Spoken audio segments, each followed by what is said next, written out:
Hi everybody, நான் உங்கள் panic Nithya. இன்றைய பதிவில் நம்ம என்ன பார்க்க போகிறோம் அப்படின்னா, இப்போது ரீசெண்டாக ஸ்பூக்கி கௌதம் அண்ணா ஒரு இடத்துக்கு போயிருந்தார் பேய் வீடியோ எடுக்க. அங்கே அந்த பொண்ணுக்கு நடந்த விஷயத்தை பற்றி தான் இன்றைக்கி நம்ம பார்க்க போகிறோம். கிட்டத்தட்ட இந்த பொண்ணு ஒரு பையனை 5 வருஷ காலமாக லவ் பண்ணிட்டு இருந்திருக்கா. தான் ஸ்கூல் முடித்து காலேஜ் போகிறதுலேருந்து அவனோட பேச ஆரம்பித்து பழக ஆரம்பித்து சின்ன சின்ன விஷயங்கள்லேருந்து எல்லாத்தையுமே ரசிக்கப்பட்டு அவனை காதலிச்சிருந்திருக்கா. ஸோ இவனை எப்படியாவது கல்யாணம் பண்ணிடணும் அப்படின்ற ஆசைகளில் இருந்த அந்த பெண் திடீர்னு ஒரு நாள் இறந்து போயிட்டா. அவங்க வீட்டார்களுக்கு பாடி கூட கிடைக்கல, காணாமல் போயிட்டான்னு சொல்லி கம்ப்ளைண்ட் பண்ணியிருக்காங்க போலீஸ் ஸ்டேஷனில். இந்த பொண்ணை பற்றி சொல்லணும் அப்படின்னா, இந்த பொண்ணு ஒரு தெலுங்கானாவை சேர்ந்த பொண்ணு. இந்த பொண்ணோட ஃபேமிலியை பற்றி சொல்லணும் அப்படின்னா, இவ தான் வீட்டுக்கு மூத்த பொண்ணு. இவளுக்கு பிறகு ஒரு சின்ன பொண்ணு ஒன்று இருக்குது. இவளுக்கு அம்மா அப்பா 2 பேருமே இருக்காங்க. பட் இவங்க ரொம்ப கஷ்டப்படுற ஃபேமிலி. ஆனால் இவள் லவ் பண்ண அந்த பையனும் ரொம்ப வசதியான பையன். அவன் கூட பிறந்தது அண்ணன் தம்பி 3 பேர். அவங்க குடும்பத்தில் பொண்ணுங்க யாரும் கிடையாது. ஸோ இப்படி இருக்க காலகட்டத்தில் நல்லா லவ் பண்ணிட்டு ஜாலியாக இருந்த டைமில் அவனுக்கு திடீர்னு பொண்ணு பார்க்க ஆரம்பிச்சிருக்கிறாங்க. பட் அதெல்லாம் இந்த பொண்ணுக்கு தெரியாது. இந்த பொண்ணோட பேர் லிக்கிதா. தன்னோட காதலன்கிட்ட பேசணும்னு சொல்லி ஃபோன் பண்ணி பார்க்குறாங்க. ஃபோன் அவர் எடுக்கலை, பிளாக் பண்ண மாதிரி சொல்லுது. நெக்ஸ்ட்டு கல்லூரிக்கு வராதனால அவனுக்கு தெரிஞ்ச ஒரு ஃப்ரெண்டுக்கிட்ட சொல்லி அனுப்புகிறாங்க, எனக்கு அவனை கால் பண்ண சொல்லுங்கள், நான் அவனை பார்க்கணும் பேசணும் அப்படின்னு சொல்லி அனுப்புகிறாங்க. அவனும் சரின்னு சொல்லிட்டு போய் அவன்கிட்டையும் சொல்லியிருக்கான் லவ்வர்கிட்ட. ஆனால் அவன் கண்டுக்காமல் விட்டுட்டான். ஒரு கட்டத்துக்கு மேலே பொறுமை இழந்த லிக்கிதா அவனோட வீட்டை தேடி போயிருக்காங்க. இவன் அந்த கேட்டுக்குள்ளே நுழையும் போதே இவளை தடுத்து நிறுத்திடுறான் அந்த காதலன். வேகமாக இங்கேயே போ, வெளில போ, நானும் வரேன், வா வெளில போ, வெளில வந்து பேசிக்கலாம் அப்படின்னு சொல்லி லிக்கிதாவை வெளியே கூட்டிகிட்டு போயிடுறான். அப்போது லிக்கிதா அவன்கிட்ட, நீ ஃபோன் பிக் பண்ணல, என்னை மீட் பண்ணவும் இல்லை, காலேஜும் வரல, அதனால தான் நான் உன்னை நேரில் பார்க்க வந்தேன் அப்படின்னு சொல்லி சொல்கிறான். நான் வர்றதை இன்ஃபார்ம் பண்ணலன்னு தான் நினச்சேன், பட் உனக்கு ஃபோன் ரீச் ஆகலப்பா அப்படின்னு சொல்கிறான். இவனும் அந்த டைமில் அவளை சமாளித்து எப்படியோ அவள் வீட்டுக்கு அனுப்பிச்சிட்றான். அதற்கு பின்பு இவனுக்கு திருமண ஏற்பாடுகள்லாம் நடக்குது, நிச்சயதார்த்தமும் நடக்க ஆரம்பிக்குது. அப்போது லிக்கிதாவோட ஃப்ரெண்டு லிக்கிதா கிட்ட சொல்லி, இந்த மாதிரி உன்னோட லவ்வருக்கு இன்றைக்கி நிச்சயம் ஈவினிங் தான் நடக்குது அப்படின்னு சொல்லி சொல்கிறாங்க. லிக்கிதா இந்த விஷயத்தை தெரிஞ்சு அவனோட வீட்டுக்கு போகிறதுக்குள்ளாரையே நிச்சயம்லாம் நடந்து முடிஞ்சுது. அதற்கு பின்பு வந்த சொந்தங்கள் எல்லாருமே போயிட்டாங்க. லிக்கிதாவோட லவ்வரோட குடும்பத்தாளுக மட்டும்தான் இருக்காங்க. அப்போ லிக்கிதா, என்ன தானே திருமணம் பண்ணிக்கிறேன்னு சொல்லி என் கூட அப்படி இப்படின்னு பழகினியே, அதெல்லாம் பொய்யா அப்படின்னு சொல்லி அழுகுறாங்க. என்னோட அம்மா அப்பா எவ்வளவோ சொன்னாங்க, உன் கூட பேசக்கூடாது, பழகக்கூடாது, சேரக்கூடாதுன்னு. ஆனால் நான் அவங்களெல்லாம் அவாய்ட் பண்ணிவிட்டு நீ தான் முக்கியம்னு சொல்லி உன்னை தேடி வந்தேன். பட் நீ இப்படி பண்ணுவேன்னு நினச்சி கூட பார்க்கல அப்படின்னு சொல்லி சொல்கிறாங்க. ஒரு கட்டத்துக்கு மேலே நான் போலீஸில் போய் கம்ப்ளைண்ட் பண்ணுவேன் அப்படின்னு வேகமாக அங்கேருந்து நகர ஆரம்பிக்கிறாங்க. அதுக்குள்ளார லிக்கிதாவோட காதலன் அவளை தலையில் கட்டையால் அடிச்சிட்றான். அடிச்சுட்டு தன்னோட அண்ணனுங்க 2 பேரையும் கூட்டிகிட்டு வந்து இவளை அந்த வீட்டுக்குள்ளே ஒரு ரூமில் இருக்க பகுதிக்கு இழுத்துட்டு போயிட்டு 3 பேரும் சேர்ந்து அப்யூஸ் பண்ணுறாங்க. அப்யூஸ்னால் தெரியும்ல, கற்பழிக்கப்படுறாங்க. அதற்கு பின்பு இந்த பொண்ணோட கைகளையும் கால்களையும் கட்டி இந்த பொண்ணை அப்படியே அந்த காலேஜ் யூனிஃபார்மோட தூக்கில் மாட்டி விட்டுறாங்க அதே வீட்டில். அதற்கு பின்பு லிக்கிதாவோட காதலனுக்கு கிட்டத்தட்ட 1 மாத காலங்களிலே திருமணம் நடக்குது. அவங்க அண்ணன்மார்கள் ஏற்கனவே கல்யாணமானவங்க தான். ஸோ அவங்களும் ஹாப்பியாக தான் இருந்திருக்காங்க. ஆனால் அந்த வீட்டில் அமானுஷ்யங்கள் அதிகமாக நடக்க ஆரம்பிச்சிருக்குது. ஒரு பெண் அலற மாதிரியும் அங்கேயும் இங்கேயும் ஓடுற மாதிரியும் கதற மாதிரியும் கத்துற மாதிரியும் கேட்டிருக்கு. இந்த 3 பேருக்குமே தெரியும் அது லிக்கிதாவோட வாய்ஸ் தான், லிக்கிதாவோட அந்த ஆவி தான் அப்படின்னு. பட் இவங்க யாரும் குடும்பத்தாளர்கள்கிட்ட சொல்லலை. ஆனால் லிக்கிதாவோட காதலனோட மனைவி பாதிக்கப்பட்டுட்டா லிக்கிதாவோட ஆன்மாவால். ஸோ இவங்கெல்லாம் என்ன பண்ணுறாங்க அப்படின்னா, ஒரு பிளாக் மேஜிக் பண்ணுறவரை கூட்டிகிட்டு வந்து அந்த வீட்டில் பூஜை பண்ணுறாங்க. அப்படி அன்ற இரவில் பூஜை பண்ணும்போது அங்கிருந்த அண்ணன் தம்பி லிக்கிதா காதலன் என 3 பேருமே அந்த வீட்டில் இறந்து போயிடுறாங்க. கிட்டத்தட்ட அந்த வீட்டில் 4 நபர் இறந்து போயிருக்கிறாங்க. லிக்கிதாவோட லவ்வர், அவரோட அண்ணா 2 பேர். ஸோ இப்படி 4 பேரும் மர்மமான முறையில் இறந்து போனனால அந்த வீட்டில் இருந்த லிக்கிதாவோட காதலனோட அப்பா அந்த வீட்டை வேற ஒரு நபருக்கு வித்துறாரு. அப்படி விற்கப்பட்ட வீடு வேறொரு நபர் வாங்கி அந்த வீட்டை பால் காய்ச்சி குடி போகிறாரு.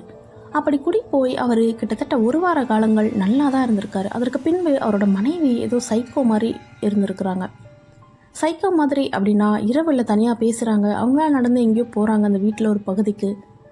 இரவு நேரங்களில் தன்னோட உடம்புல யாரோ ஒருத்தர் படுத்து அழுத்துறது போல் இருக்குதுன்னு அவங்க வீட்டுக்காரர்கிட்ட அடிக்கடி சொல்லியிருக்கிறாங்க. அது என்னன்னு பார்த்தா லிக்கிதாவோட ஆன்மா இந்த மனைவியின் உடலில் புகுந்திருக்கு. ஸோ அவங்க 3 பேர் இவளை அப்யூஸ் பண்ணனால வந்த வலியும் வேதனைகளையும் தான் இந்த அக்கா இப்போ அனுபவிச்சிட்ருக்காங்க இரவு நேரத்தில். ஒரு ஆன்மா நம்மளை பொசஸ் பண்ணியிருக்கு அப்படின்னா அது எந்த அளவுக்கு வேதனையோடு இறந்ததோ அந்த வலியும் வேதனையும் நம்ம அனுபவிப்போம். அது இப்போ வரையிலும் நடந்துட்டு தான் இருக்குது. ஸோ இப்படி இருந்த காலகட்டத்தில் இவரது கணவர் என்ன பண்ணியிருக்காங்கன்னா, ஒரு நல்ல பிளாக் மேஜிக் பண்ணுறவரை பார்த்து இந்த விஷயங்களை எடுத்து சொல்கிறாரு. அவர் என்ன பண்ணுறாருன்னு பார்த்தா, இந்த வீட்டுக்கு வந்து பூஜைகளை பண்ணுறாரு. பண்ணினப்போ அந்த நிக்கிதாவோட ஆன்மா ஒரு அதீத சக்தி கொண்ட சாத்தானா மாறி இருக்கிறத உணர்றாரு. அந்த நிக்கிதா தான் அந்த 3 நபரையும் கொன்றிருக்கு. நிக்கிதாவோட ஆன்மா இப்போ வரையிலும் பயங்கரமான ஆக்ரோஷமாக இருக்குது. தெலுங்கு கன்னடம்னு சொல்லிட்டு அந்த பகுதிகளில் பண்ணுற பிளாக் மேஜிக், அதாவது ஒரு கண் இருக்கும், அதை சுற்றி ஸ்டார் போட்ட மாதிரி ஒரு சிம்பிள் இருக்கும். அந்த சிம்பிளை வச்சு அந்த வீடு முழுக்க எழுதப்பட்டிருக்கு.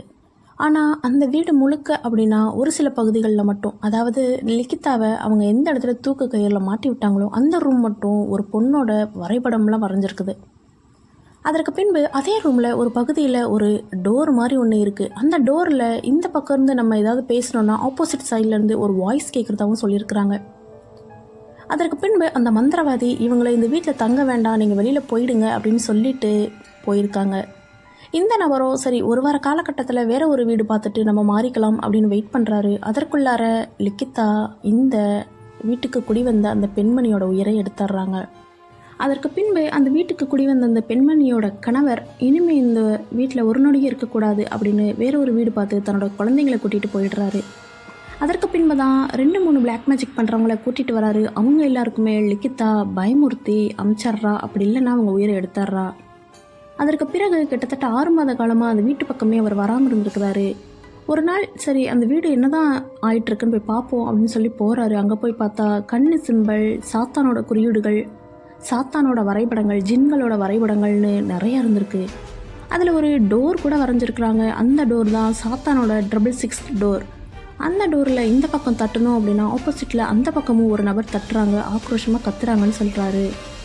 அதற்கு பின்பு தான் ஸ்பூக்கி கௌதம் அண்ணாக்கு அவங்க காண்டாக்ட் பண்ணுறாங்க. காண்டாக்ட் பண்ணி ஸ்பூக்கி கௌதம் அண்ணாவும் இன்னொரு அண்ணாவும் அங்கே போகிறாங்க. இவங்க அங்கே போய் பார்த்ததுக்கு பிறகு தான் தெரிய வருது லிக்கிதாவோட ஆன்மா ரொம்ப ஆக்ரோஷமாக இருக்குது, சாத்தானா மாறி இருக்குது அப்படின்னு. ஒரு கட்டத்துக்கு மேலே இவங்க இந்த வீட்டுக்கு வந்தவங்க யாருமே உயிரோட போகலை அப்படின்னு அந்த நபர் கூட வந்த நபர் சொல்லும்போது ஸ்பூக்கி அண்ணா கோவப்படுறாரு. நீங்கள் எந்த வீட்டுக்கு போனாலும் எந்த ஒரு ஹாண்டட் பிளேஸ் போனாலும் அதை பற்றின ஹிஸ்ட்ரியை எனக்கு முன்கூட்டியே சொல்லுங்கன்னு சொல்லியிருக்கிறேன் அப்படின்னு சத்தம் போடுறாரு.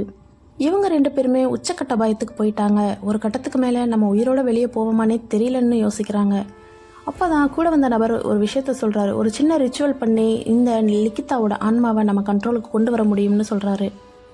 சரின்னு சொல்லி இவங்க 2 பேருமே அதை முயற்சி பண்ணும்போது ஒரு பெண்ணோட குரல் கேட்குது. அந்த பெண்ணோட குரல் கன்னடத்தில் பேசுது.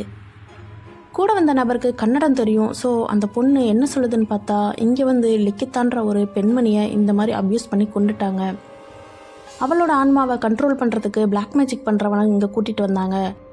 அவன் எப்படியோ அந்த பூஜை பண்ணும்போது லிக்கிதாவோட ஆன்மா சாத்தானாக மாறுறத கவனிச்சிட்டான். ஸோ அதற்கு பின்பு அந்த 3 பேரையும் அது எப்படியும் கொன்னுடும் அப்படின்னு சொல்லி தெரிஞ்சுக்கிட்டவன் அவங்க 3 பேரை கொன்னட்டும்னு சொல்லிட்டு அவன் அங்கேயே தான் வெயிட் பண்ணியிருந்திருக்கான். அவங்க 3 பேரையுமே லிக்கிதாவுக்கு பலி கொடுத்த மாதிரி கொடுத்துட்டு லிக்கிதாவை ஜின்களோட கட்டுப்பாட்டில் எடுத்திருக்கிறான். அதாவது சாத்தானா மாற்றிருந்துருக்கிறான். கிட்டத்தட்ட அவன் தான் இந்த வீட்டில் வந்து லிக்கிதாக்கு அப்போ பலி கொடுத்துட்டு, அதாவது நரபலி கொடுக்குற மாதிரி அதிகமாக பலி கொடுத்துட்டு போயிருந்துருக்கிறான். அதற்கு பின்பு தான் இந்த வீட்டுக்கு இந்த நபர் குடி வந்திருக்கிறாரு. ஸோ இந்த பெண்மணியோட உயிரையும் அவன் தான் பலி கொடுத்துருக்குறான் அப்படின்னு சொல்லி அழுவுறாங்க அந்த டோருக்கு அந்த பக்கம். இப்போது அந்த காதலனோட அண்ணன் 2 பேர், நான் மொத்தம் 4 பேர் லிக்கிதாவோட கட்டுப்பாட்டில் தான் இருக்கோம் அப்படின்னு அந்த பெண்மணி சொல்லி அழுவுறாங்க. பட் அது பெண்மணி கிடையாது, அவங்க ஒரு ஆன்மா. அவங்க கன்னடத்தில் தான் இந்த மாதிரி அவங்களுக்கு நடந்த கொடுமைகளை சொல்கிறாங்க. கூட வந்த நபர், அதாவது ஸ்பூக்கிக்கு கூட வந்த நபர் அதை தமிழில் நமக்கு எக்ஸ்பிளைன் பண்ணி காட்டினாங்க.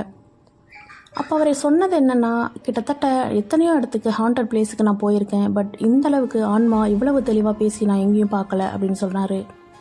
அதற்கு பின்பு இவங்க உச்சக்கட்ட பயத்தில் இருந்தாலும் உயிர் பயத்தில் இருந்தாலும் ஏதோ ஒரு ரிச்சுவல் பண்ணி அந்த இடத்துலேருந்து எப்படியோ வெளியில் வர்றதுக்கு முயற்சி பண்ணாங்க.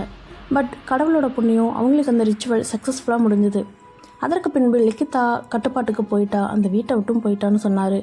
அதற்கு பின்பு இந்த வீட்டை கடைசியாக வாங்கின நபர் அவங்களோட மனைவி தானே இறந்தும் போனாங்க. அவருக்கு அந்த இடத்துல இருந்து ஃபோன் பண்ணாங்க. அதாவது நாங்கள் ரிச்சுவல் முடிச்சிட்டோம், அந்த ஆன்மா இதுக்கப்புறம் இங்கே இல்லை, நீங்கள் ஒரு யாகம் வளர்த்துட்டு, அதாவது நீங்கள் ஒரு கணபதி ஹோமம் பண்ணிவிட்டு அதுக்கப்புறமா இந்த வீட்டுக்கு குடி வரலாம் அப்படின்னு சொல்லி சந்தோஷப்பட்டாங்க. ஸ்பூக்கி கௌதம் என்ன சொன்னார் அப்படின்னா, இந்த வீட்டில் லிகிதாவோட ஆன்மா சாத்தானா இருந்தாலும் இந்த வீட்டை வாங்கினவரோட மனைவி இறந்தவங்க தான் நமக்கு இப்போ ஹெல்ப் பண்ணி நம்மளை இந்த அளவுக்கு வெளியில் கொண்டு வந்துட்டாங்க, இல்லைன்னா நாங்கள் 2 பேருமே இறந்து தான் போயிடுப்போம் அப்படின்னு சொன்னார். நெக்ஸ்ட்டு என்னோட கருத்து என்னன்னு பார்த்தா, லவ் பண்ணுறது தப்பு இல்லை, பட் அந்த பையன் எப்படி என்ன ஏது இதெல்லாம் கொஞ்சம் நோட் பண்ணி லவ் பண்ணுங்க ப்ளீஸ். இன்னொன்று, திருமணத்துக்கு முன்பே நம்மளை யாரும் தொடுறதுக்கு அலோவ் பண்ணாதீங்க. அது அண்ணாவாக இருக்கட்டும், அப்பாவாக இருக்கட்டும், யாராக வேணா இருக்கட்டும், நண்பர்கள்லேருந்து எல்லாரையும் தான் சொல்கிறேன். யாரும் நம்மளை தொட்டு பேசுகிறதுக்கு அலோவ் பண்ணாதீங்க ப்ளீஸ்.